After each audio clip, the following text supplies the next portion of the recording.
King of Logic, checking in. I got a video that I want to go over of a older Becky who is espousing some of the most tired talking points that we are trying to get out of the heads of black women because we see what has happened to black women over the past 50, 60 years since they've been saying this. And the last thing we need is for a Becky to keep this shit going. So this lady asks, this black lady, are white women really that scared of black women? And I'm going to say yes. And this is my opinion as a white woman who is 53 years old and has lived in the South in Georgia in my entire life. But it's not being scared, but it's a fear. And it's not a physical fear, it is the mental fear. It is what we see in you and what we see you doing and how it challenges us and the fear of that. So we see black women and we see how strong you are. Okay, I'm gonna stop right there. She said the word fear. When you talking about a female, you look at all the other demographics of women, Latina, Asian, white women, etc. You don't never hear the words fear when describing another woman. And I just find that to be very, very toxic. I mean, we see how this rhetoric of strong, she said at the end of the clip before I stopped it, she said, we see how strong you are. And I know a lot of black women be like, oh, we got to be strong. We got to be strong because we don't have no help. Whoop-de-whoop-de-whoop. But at the end of the day, man, the whole strong and independent and then saying that white women fear black women, man, that's going in the wrong direction. We are trying to create a era where black women put that strong independent shit behind them and go into their feminine and work on being a more wifely woman, or at least have potential to become a wife one day, because the way that black women are right now collectively, not all, but collectively, is y'all not ready to be wives, because this strong independent, domineering, aggressive energy is ingrained in black women. It's been ingrained in y'all for multiple generations. It's not the current generations of black women's fault, but it is your fault if you recognize the behavior as a problem and don't do anything to rectify it. We see you coming together as a community. We see you supporting each other. We see you supporting your community, supporting your families, supporting your children, going out and fighting for your rights.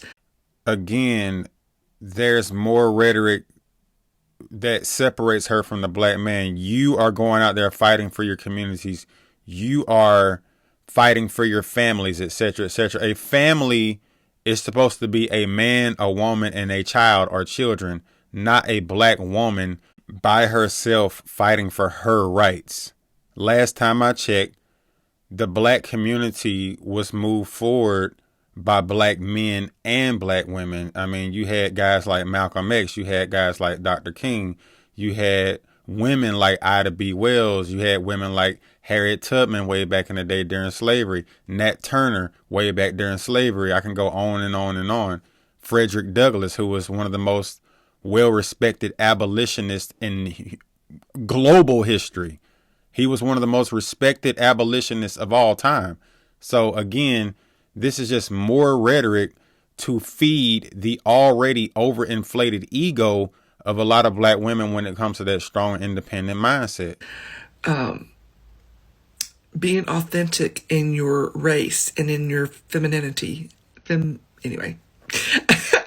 And we're jealous. I think we're jealous because we would love to be that, I think, and we don't know how to break out of the indoctrination that we have been suppressed by our entire lives. And I'm not giving white women a pass, don't get me wrong, but I know I, and most women, white women have been told our entire lives, be quiet, know your place, be a good girl, don't rock the boat, don't be too much. And when you are any of those things, you are ostracized because you have rocked their boat. And that is what Black women are. You rock our boat, our mental boat, because you challenge us to look at how we are deficient and not living in our truth, and it makes us uncomfortable. And people don't like to be uncomfortable. Okay, now that's all I'm gonna play on the clip. It was only like 3 minutes long. I played most of it, and I'm gonna call cap on most of what she just said. She said that white women were jealous of black women, and black women rock the boat. They don't want to rock the boat in their communities. Well, guess what? I'll say this right here. White women are definitely, I would say, cognizant of the black woman's natural beauty. When a black woman is at her best, like I'm a big advocate on natural black women. I love black women that wear their natural hair. I like natural bodies. I like real ass. I like juicy thighs. I love thighs and butt. I'm from Georgia. I can't help it. I like a pretty face. I like beautiful skin. I like a natural black woman, put it like that. I think the natural black woman in her, highest level of beauty is one of the most beautiful creatures on planet Earth. And I really mean that. But outside of your looks and your naturally curvaceous body, when you actually take care of yourself and don't weigh 300 pounds, the white woman is not jealous of the black woman. That's a lie. She will never trade her status and her position in society for the black woman, because the white woman is connected to the most powerful man on earth. Right now, the white man runs the world. The China man got something to say about it. We see how aggressive the Chinese are getting right now, but that's another conversation for another day. But for the past 400 years, the white man has ran the world. The European has ran the modern world. That's just a fact. And she is not about to give up her status. Some of y'all call it white privilege. I don't use that term. I think it's kind of stupid, but you get what I'm saying. The white race is the most powerful race in this country and the most powerful race on this planet. They run everything. They run the banking and finance industry. They run the entertainment industry. They run the NFL. They run the NBA. They run the law industry. They run the university system. They run every state government across the country. They run everything. You think Becky's going to give up that seat? Yeah, right. She like how y'all look when y'all look your best.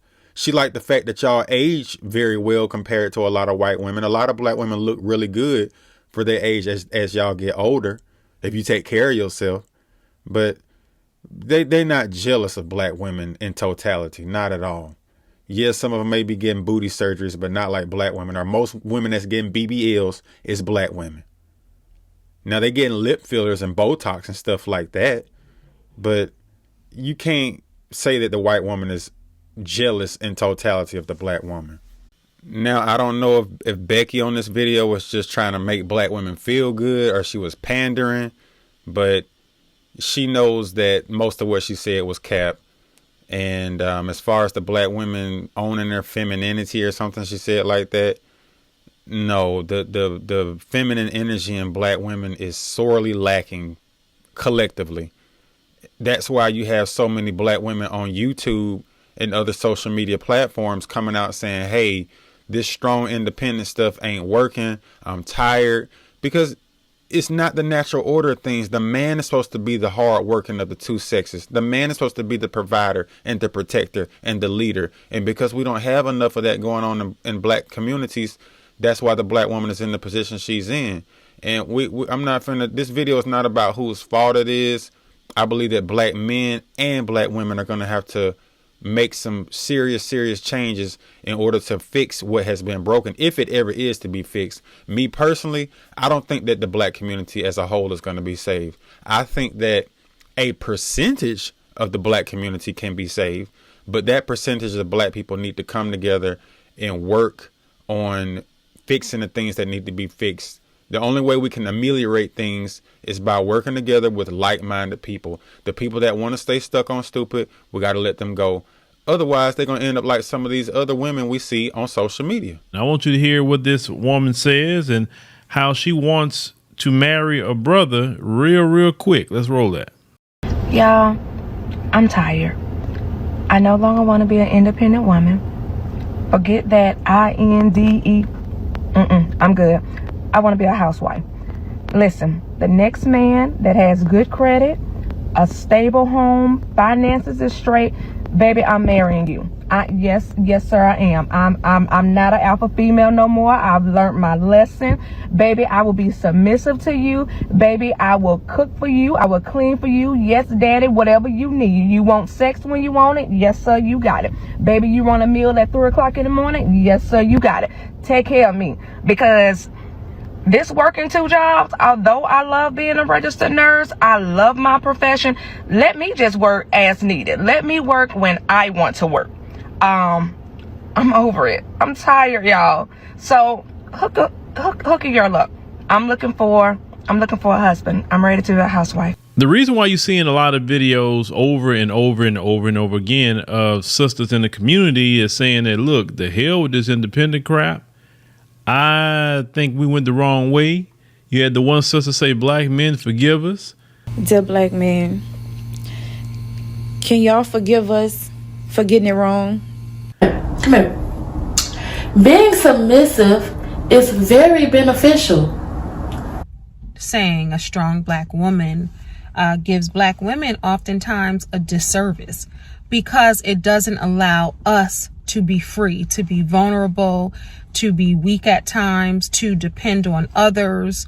And statistically, it shows that even when we go to the hospital and we tell the doctors and the nurses and the staff who are not black, and sometimes even black, that we have pain or we're hurting, they think that it's not that. If they say it's level 10, it's probably a 2 because those black women are strong and they can handle it.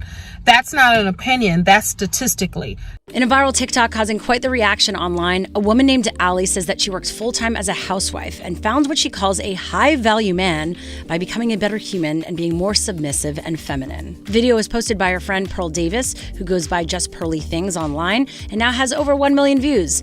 Allie also has a TikTok account where she goes by Real Femme Sapien, where she answers questions and concerns over her life as a housewife. Women will bully the woman who is the secretary that marries the doctor, okay? But who has the last laugh? Like her in her McMansion with her husband who's hot and the baby. So there you have it.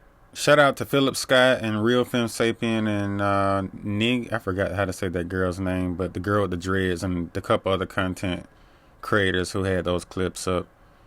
You don't want to be like those women that's complaining about they tired and miserable at 38, 39, 40, 45, 50, because at that stage of the game you're past your prime and you are not going to have the options that you had at 25 and 30. That's just an incontrovertible fact. Y'all all know that. But anyway, enough of me talking. Let me know what y'all thought about the video. Peace.